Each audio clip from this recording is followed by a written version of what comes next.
Olá, bom dia. Você vai ver no Câmara hoje. Congresso derruba veto do presidente Jair Bolsonaro à proposta que amplia o acesso ao BPC. O benefício de prestação continuada no valor de um salário mínimo é concedido a idosos e pessoas com deficiência. Medidas para conter o avanço do coronavírus no Brasil são discutidas em reunião de emergência na Câmara. Os ministros da Saúde e da Economia pediram ao Congresso a liberação de 5 bilhões de reais para medidas emergenciais. A doença foi considerada uma pandemia pela Organização Mundial de Saúde. Do Salão Verde, ao vivo, Mariana Pchitkin. Aqui na Câmara, a entrada está restrita, estão suspensas as sessões solenes e os atos das frentes parlamentares. Comissão especial formada para reunir propostas de reforma tributária em análise na Câmara e Senado faz a primeira audiência pública. Os parlamentares ouviram uma especialista em direito tributário da Universidade de Leeds, na Inglaterra. Hoje é quinta-feira, 12 de março. Neste momento em Brasília, 8 horas e 55 minutos. O Câmara hoje já está no ar.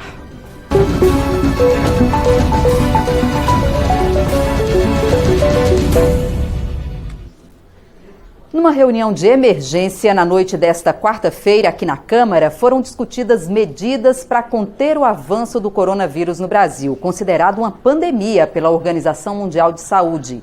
Além dos presidentes da Câmara e do Senado, participaram líderes de partidos, inclusive da oposição ao governo de Jair Bolsonaro. Os ministros da Saúde e da Economia pediram ao Congresso um reforço de 5 bilhões de reais para a prevenção e combate à doença. O repórter Lincoln Macário acompanhou.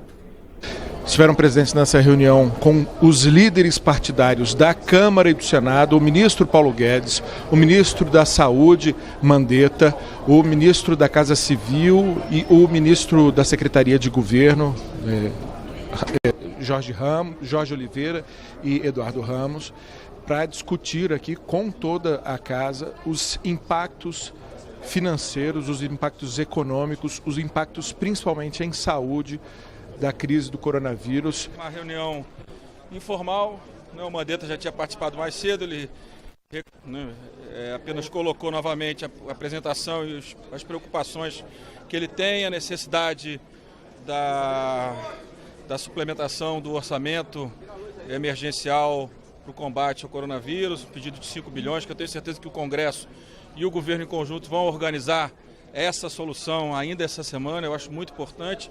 E o ministro Paulo Guedes e o presidente do Banco Central colocaram a questão do ponto de vista econômico, a preocupação do impacto do coronavírus também na economia, o que pode afetar o crescimento econômico desse ano, que já vem reduzindo as suas expectativas. Então acho que é uma boa reunião, aproxima aqueles que têm relação direta com esse momento difícil, junto do Poder Executivo, junto com o Parlamento, para que a gente possa encontrar as soluções em conjunto. Foi uma reunião de nivelamento que foi solicitada pelo governo, pelos líderes, pelo próprio presidente, que pediu para o ministro Paulo Guedes vir relatar um pouco do impacto econômico e o ministro Mandetta do impacto na saúde pública e da forma que essa pandemia pode atingir o Brasil. Estabelecemos algumas premissas importantes, fundamental fazer referência que o próprio ministro Mandetta já encaminhou o documento para o Parlamento, falando da questão orçamentária e financeira do Ministério. Os consultores do Senado têm a clareza e se manifestaram favoráveis à edição de uma medida provisória emergencial, porque ela libera os recursos imediatamente e ela não tem problema relacionado ao teto de gastos, porque uma questão emergencial está amparada pela legislação brasileira. Então, há esse fato concreto. Lógico que a participação de todos foi no sentido de que o parlamento tem e sabe o tamanho da sua responsabilidade em relação a isso.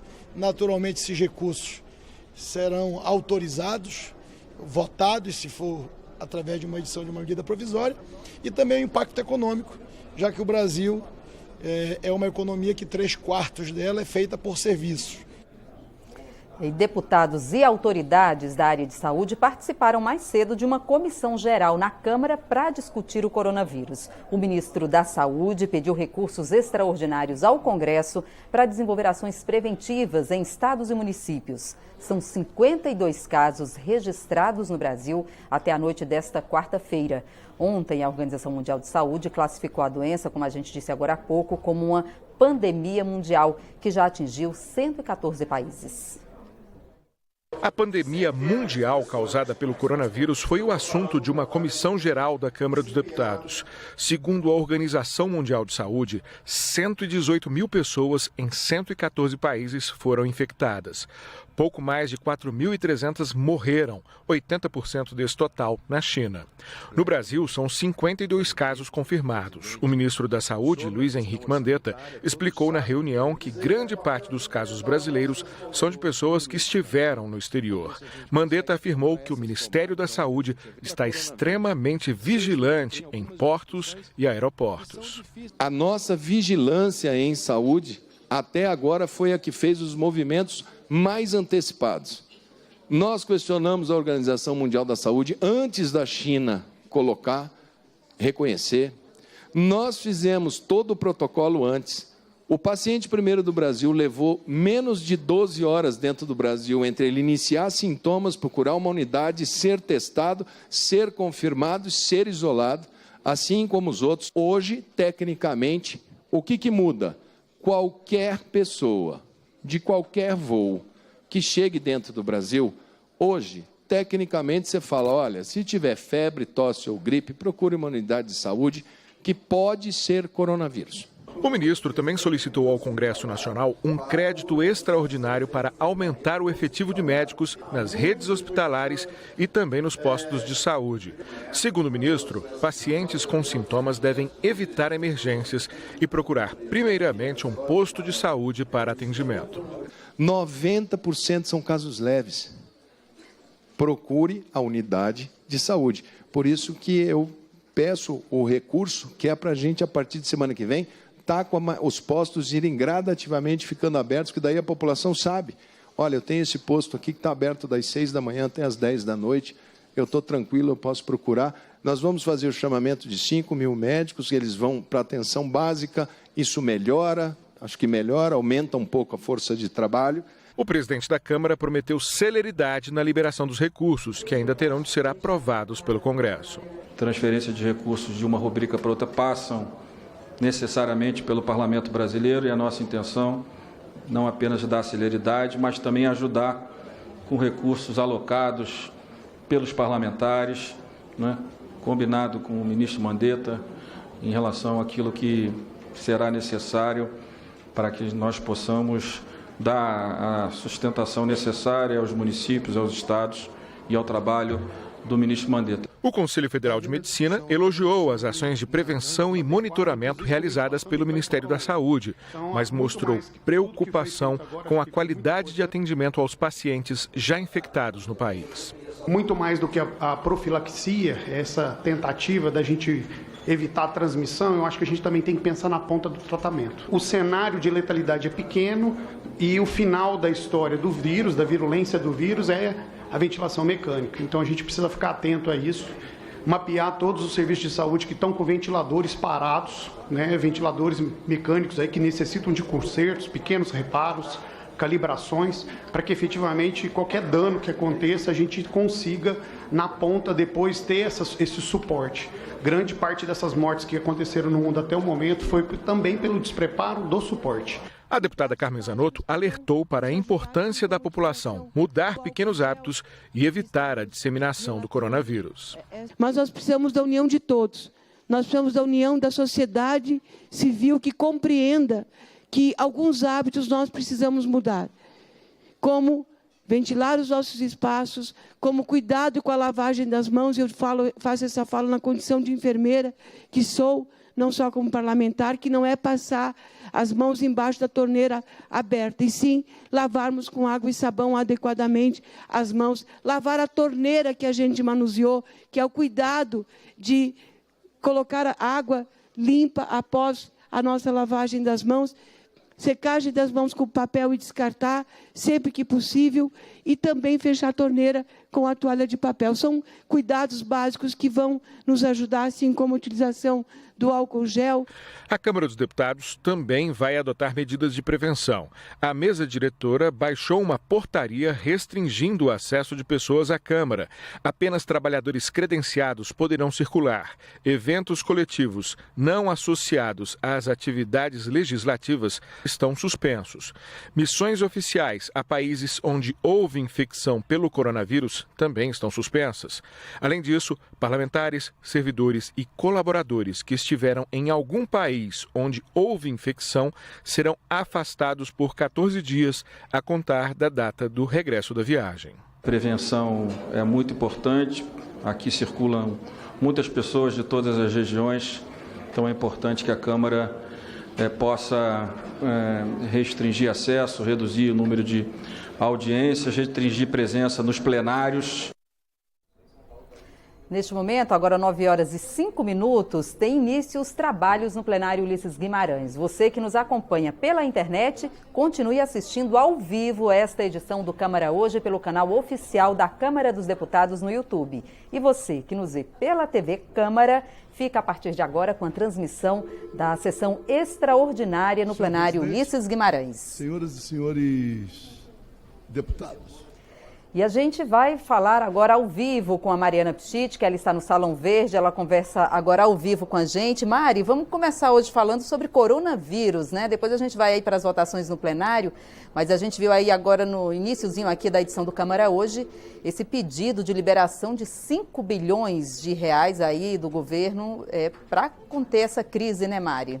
Isso, Jaciene, bom dia a todos. Ontem foi um dia de muito movimento aqui na Câmara, ao longo todo do dia até à noite, com essa reunião emergencial, como a gente viu aí, com o ministro Paulo Guedes, presidente da Câmara, do Senado. Duas repercussões do coronavírus em pauta aqui na Câmara. A questão de saúde mesmo, com o ministro Mandetta, essa comissão geral, e a questão econômica, que é uma necessidade do país de se preparar para enfrentar essa epidemia, que deve aumentar, os números estão crescendo, devem aumentar nos próximos dias por conta do contágio do Carnaval. Amanhã faz 2 semanas do início do Carnaval, então a previsão é de que aumentem ainda muito esses números até que entre numa situação mais tranquila para o país. A gente está aqui com 2 deputados, vamos agora repercutir um pouco dessas medidas e ver o que pode ser feito pela Câmara. A deputada Benedita da Silva, do PT do Rio de Janeiro, está aqui com a gente, e o deputado General Peternelli, do PSL de São Paulo. Começando com o deputado General Peternelli, como é que o senhor avalia esse pedido do ministro Mandetta, essa possibilidade de 5 bilhões para essa emergência no país? Bom dia.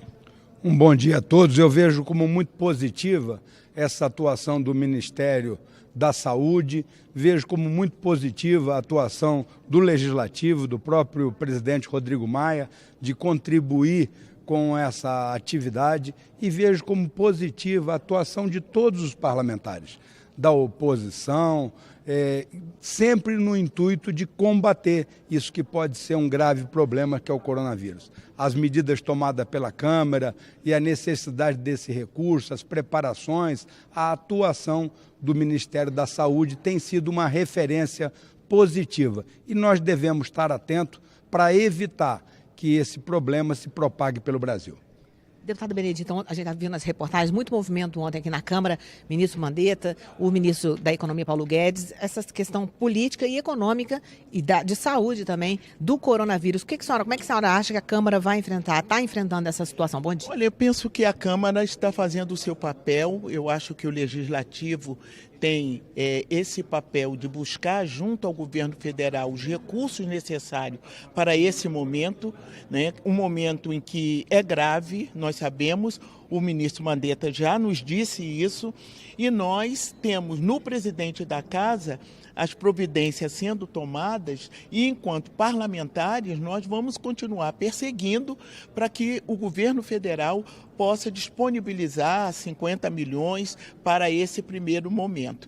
Mas é preciso que as pessoas também não fiquem assustadas com o que está acontecendo, porque as providências já estão sendo tomadas, seja do ponto de vista político, do qual nós estamos todos envolvidos, e seguindo as orientações da Saúde, do Ministério da Saúde, e buscando dar à população toda a orientação necessária para que ela tenha essa precaução, né, de lavando as suas mãos, de procurar, e não precisa usar essa máscara, porque daqui a pouco fica todo mundo apavorado, mas essa máscara ela só é para ser usada pelas pessoas que já estão com essa suspeita. Essa suplementação de 5 bilhões que o governo está pedindo, a senhora acha que o governo vai enfrentar dificuldade aqui no Congresso para aprovar ou não?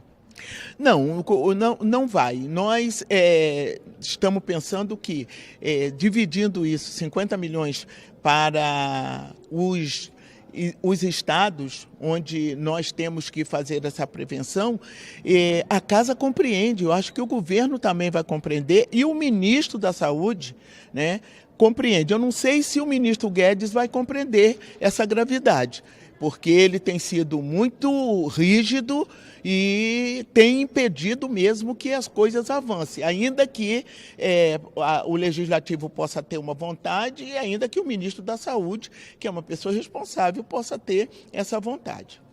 Deputado General Peternelli, essa suplementação de 5 bilhões, você acha que encontra dificuldade aqui no Congresso? Eu concordo plenamente com a Benedita, acho que não vai ter dificuldade.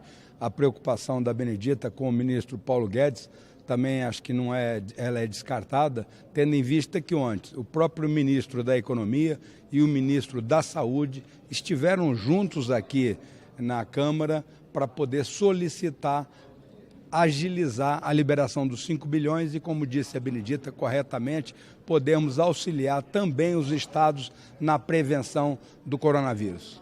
Vamos acompanhar ao longo do dia as medidas possíveis de serem tomadas, que possam vir para a Câmara, para o Congresso, sobre coronavírus. Ontem, aqui na Câmara, também teve discussão com uma sessão do Congresso, análise de vetos, acabou sendo derrubado na íntegra um veto do presidente Jair Bolsonaro sobre ampliação do acesso ao BPC, o benefício de prestação continuada. Vamos ver na reportagem. Câmara e Senado deram continuidade nesta quarta-feira à sessão que havia sido suspensa na véspera para análise de vetos presidenciais. Foi derrubado o veto total de Jair Bolsonaro à proposta que aumenta o limite de renda familiar de 1/4 para meio salário mínimo para se ter acesso ao benefício de prestação continuada, o BPC. O benefício é pago a idosos e portadores de deficiência física que não possam se manter ou cujas famílias não tenham recursos para mantê-los. O plenário comemorou a decisão.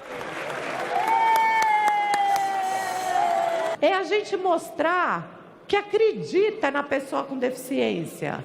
Isso, e eu sou uma prova disso. Eu tive oportunidade. Vamos acreditar na pessoa com deficiência. Vamos dar oportunidade para ela sair da miséria, para ela e suas famílias. A gente está falando de 45 milhões de brasileiros. Aumentar o seu limite significa sair de 60 bilhões para 120 bilhões só no BPC.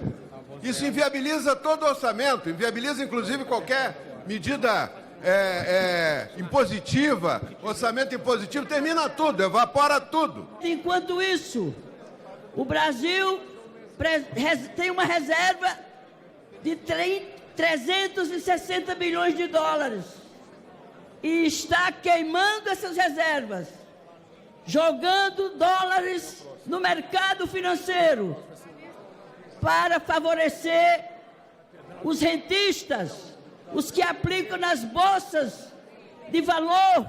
É claro que todos nós queremos dar benefício para o BPC, benefício para as pessoas mais pobres, mas tem esse dinheiro? É a pergunta que eu faço. Não tem. Nós queremos transformar o Brasil numa Venezuela? Não é momento de abrir despesa de 20 bi, enquanto está o mundo todo preocupado com a questão do coronavírus, possibilidade de fechamento de empresas, bolsas despencando. O que nós temos que discutir aqui é como nós vamos fazer para o nosso país seguir. Como não ter o BPC para os idosos e para as pessoas com deficiência? Isso é uma crueldade. Ninguém vai viver com este salário para ir para o teatro, para o cinema, não. As pessoas vão usar para comprar o seu remédio, as pessoas vão usar para comprar também a sua comida, que está muito cara. Todos nós aqui gostaríamos de dar até muito mais do que isso ao pessoal do BPC, que são exatamente aqueles mais humildes. Mas com essa crise do coronavírus, com a questão da crise do petróleo, com essa herança vinda do governo do PT, que destruiu o Brasil, deixou 13 milhões de desempregados e apenas 6% do orçamento na mão do presidente, o momento só que não é oportuno. A matéria é muito meritória, mas o momento é inoportuno. 45 senadores votaram pela derrubada do veto à proposta que modifica o BPC, 4 votos a mais do que o mínimo necessário. Já na Câmara, também se optou pela derrubada com o aval de 302 deputados, 45 a mais do que era preciso. Com o resultado, a matéria vai ser promulgada e virar lei. Os parlamentares chegaram a iniciar a votação do veto parcial ao pacote anticrime do ministro Sérgio Moro, mas, por falta de acordo, este e outros 8 vetos que estavam na pauta serão votados só na próxima sessão do Congresso, que ficou para terça-feira. O presidente da Câmara, deputado Rodrigo Maia, criticou a derrubada desse veto do PPC, mas disse que respeita a decisão do Congresso. Vamos ouvir. Eu acho que é uma decisão que em vez de ajudar, eu acho que mais atrapalha do que ajuda nesse momento de crise na saúde pública, na saúde, e crise que já vai começar a afetar a economia brasileira. De fato, o impacto é grande, né, num momento difícil, num momento que a economia brasileira já começa a dar sinais de que não vai crescer aquilo que estava projetado no início do ano, num dia da decisão da OMC de decretar pandemia, com as bolsas caindo muito, né, com um nervosismo muito grande dos atores econômicos. Eu acho que foi uma sinalização, do meu ponto de vista, equivocada. É claro que todos querem melhorar o valor do BPC, do Bolsa Família, melhorar os investimentos, sociais no Brasil. Agora, o orçamento é um orçamento só, né? Então, na hora que você toma a decisão de criar despesa de um lado, você tem que entender que você pode, inclusive, estar correndo o risco de ter um espaço menor para conseguir mais recursos para o enfrentamento ao coronavírus. Então, essas questões, elas que precisam estar na reflexão do voto da decisão plenária, que é sempre, claro, respeitada. Bom, deputada Benedita, essa medida, nesse momento, pode ter um impacto além do que seria necessário no orçamento da União? Nós estamos tratando de vidas, e quando se trata de vidas do Brasil e do Estado, dá essa cobertura necessária para as pessoas que necessitam. Para isso temos o Estado, exatamente para aquelas pessoas que não recebem um salário mínimo, pessoas que estão deficientes, é para isso que o Estado está sendo colocado. Então, não vejo por que dizer que tem um impacto. Impacto será essas pessoas morrendo, os hospitais deixando de fazer atendimento. Então, isso é que é um impacto para o país. Nós temos uma reserva de 380 bilhões em dólares, deixado pelo governo Lula. Como é que pode dizer que acabou com o país, que quebrou o país, quando, na verdade, o Guedes já queimou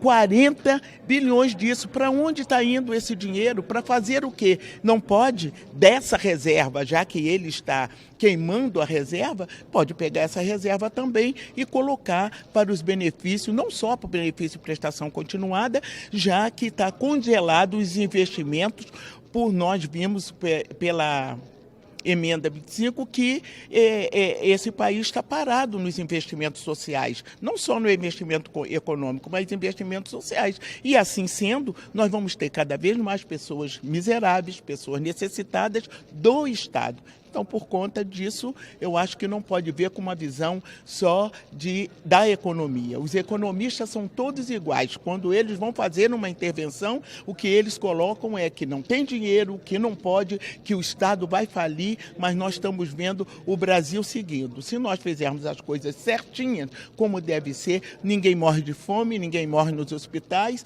e o Brasil vai crescer. É só investir no povo. Deputado General Peternelli, como é que o senhor vê a derrubada desse veto do BPC? Eu concordo, Mariana, plenamente com o presidente da Casa, Rodrigo Maia. É importante nós explicarmos para as pessoas o que significa esse aumento. O BPC, ele era concedido para uma família onde a renda per capita, né, vamos supor que tivesse 4 pessoas, se cada um ganhasse R$250 mil, ele teria direito ao BPC. esse aumento de 250 per capita foi aumentado para meio salário mínimo, em torno de R$ 500 atualmente. Então significa que toda família de 4 pessoas, cuja renda seja menor que R$ 2.000, ele vai ter direito também ao BPC. Então é para se estudar, é para se pensar, e o problema, Mariana, não significa somente o BPC. Nós estamos no momento, como disse o presidente Rodrigo Maia, que estamos colocando e analisando individualmente essas atividades. Nós estamos aqui na Câmara, também muito importante, estamos estudando o aumento do Fundeb, que antes ajudava a complementação da educação nos estados e municípios até 10% do orçamento da União. A proposta da Câmara muda esse limite de até 10% para, até o momento, entre mínimo 20% até 30%. Então, também impacta o orçamento. Nesse mesmo momento, nós estamos discutindo o orçamento impositivo, em que vai impactar de 15 a 20 bilhões mais esse orçamento. Nesse mesmo momento, nós estamos vendo uma retração do PIB de 2,4 para em torno de 2. Nesse mesmo momento, nós estamos vendo a necessidade de 5 bilhões a mais para as atividades do coronavírus. Nesse mesmo momento, nós estamos vendo um problema econômico mundial. Então, nós temos que analisar como um todo. Nós não podemos nos esquecer que, apesar de termos uma reserva cambial, nós temos aí todo um contexto de dívidas, tanto que o orçamento aprovado no ano passado previa que o governo poderia gastar até menos 139 bilhões. Nesse ano, isso está vindo para em torno de menos 120 bilhões. Aonde é que nós vamos parar? Quer dizer, vai chegar um ponto em que nós vamos ter um problema econômico sério. E compete a nós, legisladores, buscarmos a melhor forma de executarmos essa atividade. É igual um pai que reconhece que tem que apoiar mais a educação dos filhos, dar melhor recurso, dar melhores condições, mas, no entanto, ele fica restrito ao orçamento. Então é dessa maneira que eu vejo. Acho muito válido, como disse, aumentar a possibilidade dessa família que ganha menos de R$ 2.000 receber um BPC, mas acho que o somatório de tudo isso pode colocar o Brasil economicamente numa situação complexa.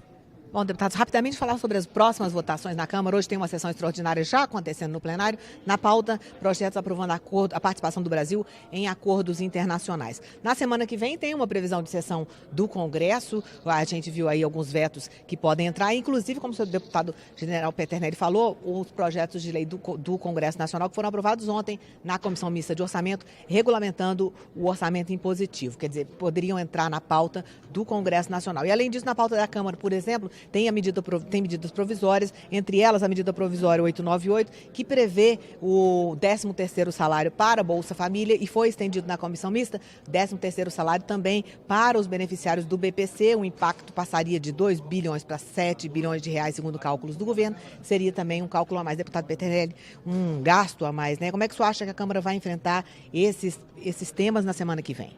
A Câmara está preparada para enfrentar esse tema, para darmos continuidade do que nós estamos falando no contexto econômico, né? Você verifica que nós temos mais 2 medidas que são importantíssimas em termos econômicos. Não é somente os 7, 10 bilhões que isso pode gerar nesse ano. Nós temos a legislação torna esse 13º de caráter permanente. Então, isso seguirá ao longo dos anos. Então, nós temos que estar atentos e verificar como nós vamos tratar.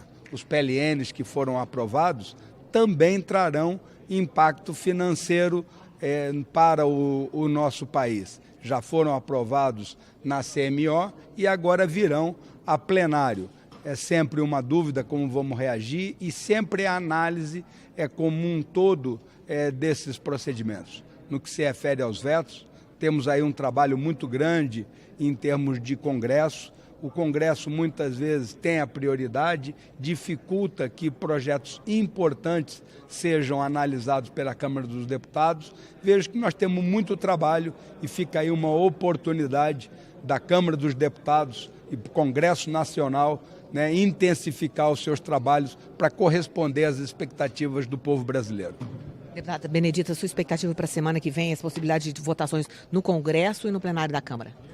Olha, a minha expectativa passa pelo fato de que nós temos sido impedidos de fazer grandes debates porque as medidas provisórias colocadas aqui pelo governo federal, é importante dizer isso, ela tem nos impedido de fazer um grande debate na medida em que não tem uma reforma tributária da qual nós possamos dar ao próprio governo e ao povo brasileiro as condições necessárias. Quer dizer, o cumprimento da Constituição, né? Nós falamos muito sobre isso, porque precisa cumprir a Constituição, porque ela manda cobrar os sonegadores, né? Fazer a taxação das grandes fortunas, e essas iniciativas não estão sendo tomadas.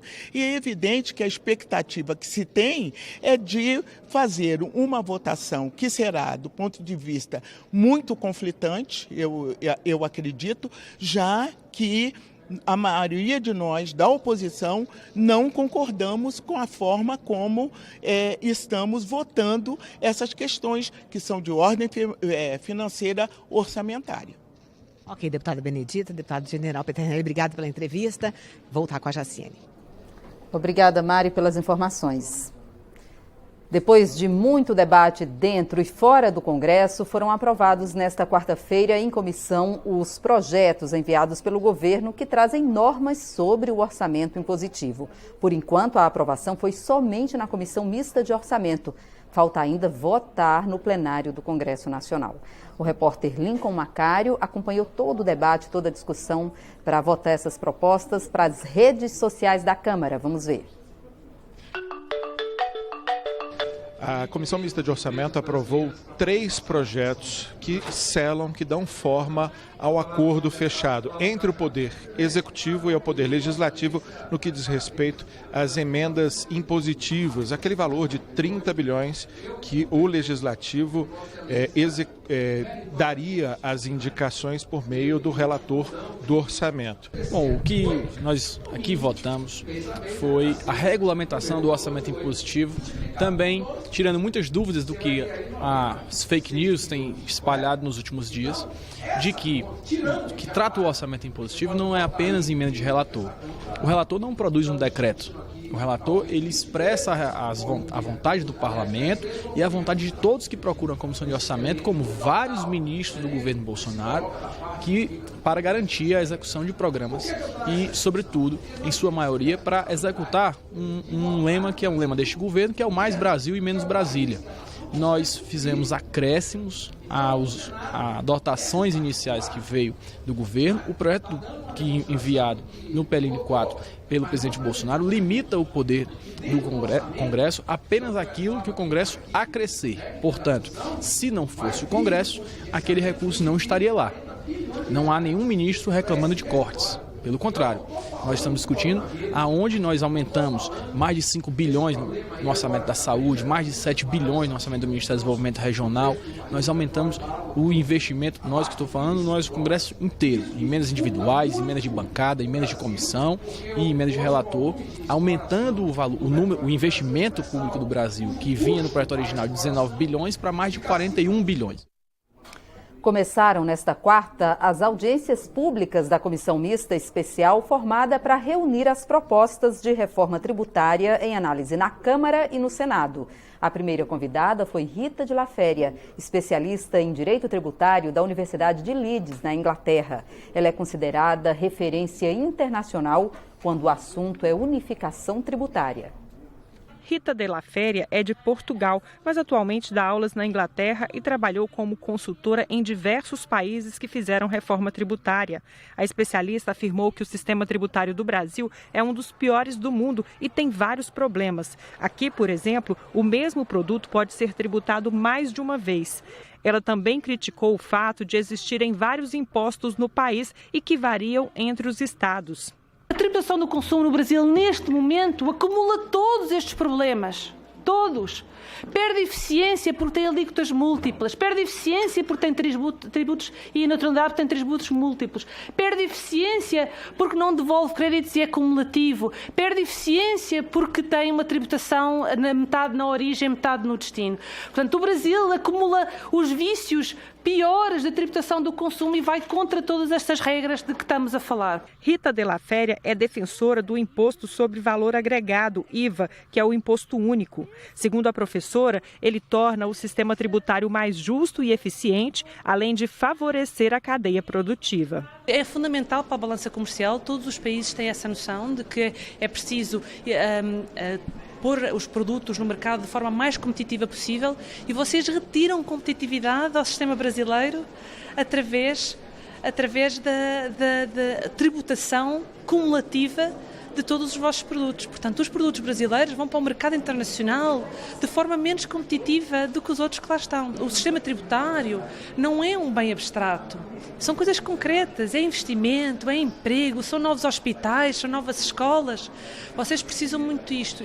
A especialista citou o exemplo de vários países que adotaram o imposto único e melhoraram o sistema de arrecadações, focando apenas na tributação sobre o consumo. Mas alguns parlamentares questionaram se esse modelo é suficiente para evitar que o sistema tributário brasileiro penalize os mais pobres. Está na hora de nós aproveitarmos esse momento. É importante para o Brasil fazermos essas reestruturações na área tributária. Agora, ela não pode se limitar exclusivamente ao consumo. Temos que ir para a propriedade e temos que ir para a renda e fazer um sistema tributário muito mais justo para o nosso país. Além de ouvir a especialista, a comissão especial aprovou o plano de trabalho apresentado pelo relator, deputado Aguinaldo Ribeiro, e aprovou também requerimentos para o comparecimento de novos convidados. Vamos ouvir as entidades representativas do setor produtivo, vamos ouvir estados, municípios, União, e a partir daí fazer um debate para aperfeiçoar esse texto no sentido de convergi-lo e poder apresentar num prazo razoável, né, dentro do prazo que foi nos apresentado, um relatório que possa aí sim ser discutido e aprovado na comissão. Estamos paralelamente conversando com o governo, é bom que se diga. Tivemos com a Receita Federal recentemente, as equipes técnicas estão trabalhando e o objetivo é que nós possamos avançar no texto de reforma. Entre os requerimentos aprovados pela Comissão Mista da Reforma Tributária está o convite ao ministro da Economia, Paulo Guedes, e ao secretário da Receita Federal, José Tostes. A Câmara dos Deputados realizou um seminário para debater a regularização fundiária das ocupações que ocorrem em áreas da União ou do INCRA, o Instituto Nacional de Colonização e Reforma Agrária. O seminário sobre a medida provisória 910 de 2019, que trata da regularização fundiária das ocupações ocorridas em áreas da União ou do INCRA, foi realizado por iniciativa do deputado Luiz Miranda, que é relator e revisor da medida provisória. Durante o evento, o presidente do INCRA rejeitou as críticas dos ambientalistas, que veem em risco de a MP da regularização fundiária legalizar as terras invadidas por grileiros e incentivar o desmatamento. Se eu tenho a regularização fundiária, eu sei quem é a pessoa, eu consigo identificar pelo CPF quem é o responsável por aquilo. Ações de fiscalização em áreas que não tem um responsável por elas são inócuas. Então você pode mandar um helicóptero com a Polícia Federal, com o IBAMA fazer uma fiscalização, ele vai descer naquele lugar e não vai encontrar ninguém. Você não tem quem autuar.